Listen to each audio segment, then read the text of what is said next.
मशरिक़ वस्ता से एक खबर ने सबको चौंका दिया है। खबर यह है कि ईरान अभी से अगली जंग की तैयारी कर रहा है। जी हां, बिल्कुल सही आपने सुना कि ईरान जंगबंदी के दौरान अगली जंग की तैयारी कर रहा है।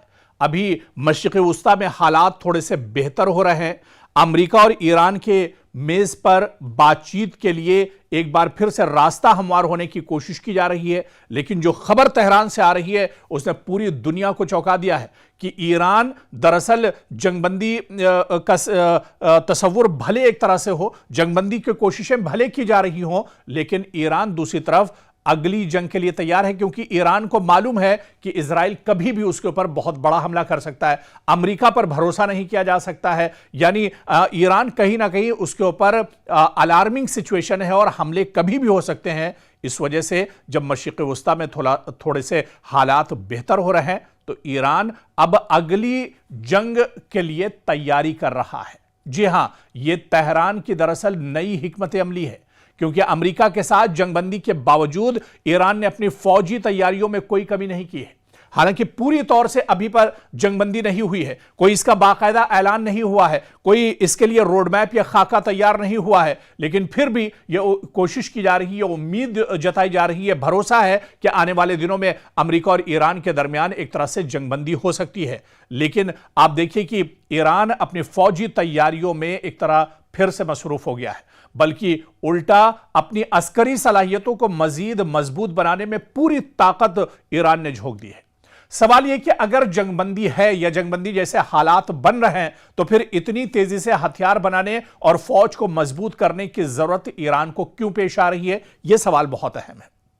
मीडिया जराये की एक रिपोर्ट के मुताबिक ईरान ने जंगबंदी के अरसे को ज्यादा से ज्यादा इस्तेमाल करने की हिकमत अमली अपनाई है।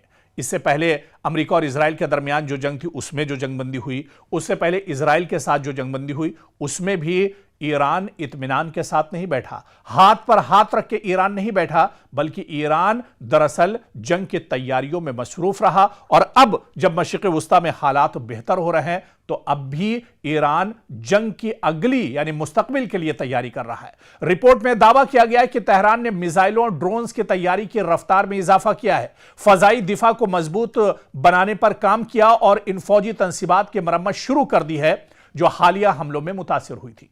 ईरानी हुकाम का मौकफ है कि अमेरिका और इजराइल पर मुकम्मल एतमाद नहीं किया जा सकता है, इसलिए जंगबंदी को मुस्तकिल अमन नहीं बल्कि एक आर्जी वक्फा समझा जा रहा है। इसी वजह से ईरान अपनी दिफाई सलाहियत को हर कीमत पर बरकरार रखना चाहता है, ताकि अगर दोबारा कशीदगी बढ़े तो पहले से ज्यादा मजबूत पोजीशन में हो।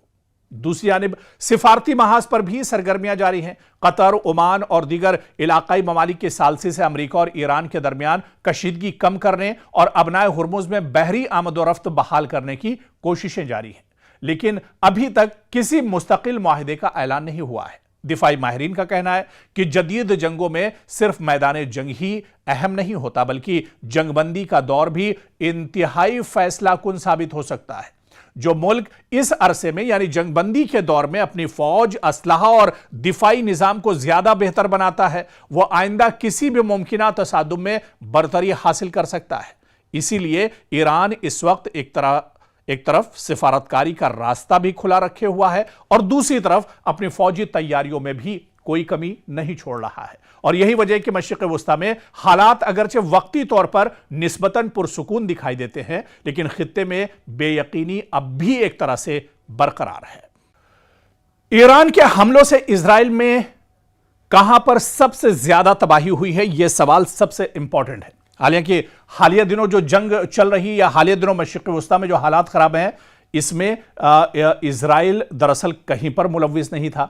लेकिन इससे पहले जो दो जंगें हुई, एक इजराइल और ईरान के साथ, एक इजराइल अमेरिका और ईरान के साथ जो जंग हुई है, इसमें इजराइल को कहां कहां नुकसान पहुंचा है, कितना नुकसान हुआ है, कितनी तेजी से इजराइल उभर सकता है या इजराइल को कितना बड़ा धचका लगा है, दरअसल इसको यहां पर समझना बहुत अहम होगा। जिस इजराइल का दिफाई निजाम दुनिया का मजबूत तरीन समझा जाता था, क्या ईरान इसमें शगाफ डालने में कामयाब हुआ है? और पहली जंग जो 12 रोज तक चली थी, क्या पूरी दुनिया में यह जंग एक तरह से ज़ेर बहस भी रही थी। अगरचे इजराइल ने अपने फ़िज़ाई दिफा के जरिए बड़ी तादाद में ईरानी मिसाइल और ड्रोन तबाह किए, लेकिन इसके बावजूद कई मिसाइल इजराइल के अहम शहरों तक पहुंचे और जानी और माली नुकसान का सबब भी बने। तो किस तरह से नुकसान हुआ, कौन कौन शहर ईरान के हमलों की जद में आए, इसे भी समझना होगा। आप देखिए, जून 2025 जब तकरीबन 12 रोजा जंग के दौरान ईरान ने सैकड़ों बैलिस्टिक मिसाइल और 1000 से ज्यादा ड्रोन इजराइल की तरफ दागे थे। इजरायली फिजाई दिफा ने इनमें से अक्सरियत को रास्ते में ही तबाह कर दिया, लेकिन दर्जनों मिसाइल अपने टारगेट तक पहुंचने में कामयाब रहे। सबसे ज्यादा मुतासिर होने वाला इलाका तल अबीब और इसके अतराफ का वस्ती इजराइल था। कई मिसाइल रिहायशी इमारतों, कारोबारी मराकीज और हसास मकामात के करीब गिरे, जिससे इमारतों को शदीद नुकसान पहुंचा। बाज हमलों में आग भड़क उठी और कई रिहायशी टावर नाकाबिले रिहाइश हो गए, यानी कई अपार्टमेंट्स कह लीजिए, कई कंपाउंड्स ऐसे थे जो बुरी तरह से दरअसल तबाह हो गए। दूसरा बड़ा हदफ हैफा था ईरान का, जहां ईरान के हमलों में हैफा के कई सनती इलाके, ऑयल रिफाइनरी के अतराफ नुकसान की जो खबरें थी वो भी सामने आई, जिसके बाद तवानाई के शोबे और सनती सरगर्मियों पर भी इजराइल को बहुत बड़ा धचका लगा। और इसी तरह से जुनूबी इजराइल का शहर बेरशिबा भी मुतासिर हुआ, जहां कई बड़े सनती जो इदारे थे, कई फैक्ट्रियां थी, उसको भी दरअसल नुकसान पहुंचाया गया। और इसी तरह से बैतयम में एक रिहायशी इमारत पर मिसाइल गिरने से मुतादिद शहरी हलाक हुए, जिनमें बच्चे भी शामिल थे, कई अफराद भी इसमें जख्मी हुए। अगर मजमूई नुकसान की बात करें तो मुख्तलिफ मोतबर रिपोर्ट के मुताबिक इस जंग में इजराइल में कम अज कम कई अफराद हलाक हुए, जिनकी तादाद बहुत सी जगह पर 30 या उससे ज्यादा या 2800 से ज्यादा बताई जाती है, और तकरीबन 1500 से 3200 अफराद जख्मी हुए। जी हां, ईरान के हमलों में 3000 से ज्यादा इजरायली बुरी तरह जख्मी हुए, और जख्मियों की तादाद मुख्तलिफ इदारों के आदादो शुमार में मुख्तलिफ बताई जाती है। हालांकि माली नुकसान भी गैर मामूली था। बहुत बड़ा माली नुकसान एक तरह से इजराइल को हुआ था। 2000 से ज्यादा अपार्टमेंट्स और सैकड़ों इमारतें मुतासिर हुई, हजारों अफराद बेघर हुए, हजारों अफराद मलबे के नीचे दब गए, और अमलाक के नुकसानात के लिए दसियों हजार क्लेम्स जमा कराए गए। इजरायली हुकाम के मुताबिक बराह रास्त माली नुकसान अरबों शिकल तक पहुंचा, यानी इतना बड़ा नुकसान दरअसल इजराइल को ईरान के हमलों में उठाना पड़ा। और इस जंग ने यह भी साबित किया कि जदीद तरीन फजाई दिफाई निजाम होने के बावजूद कोई भी मुल्क मुकम्मल तौर पर नाकाबिले तस्खीर नहीं है।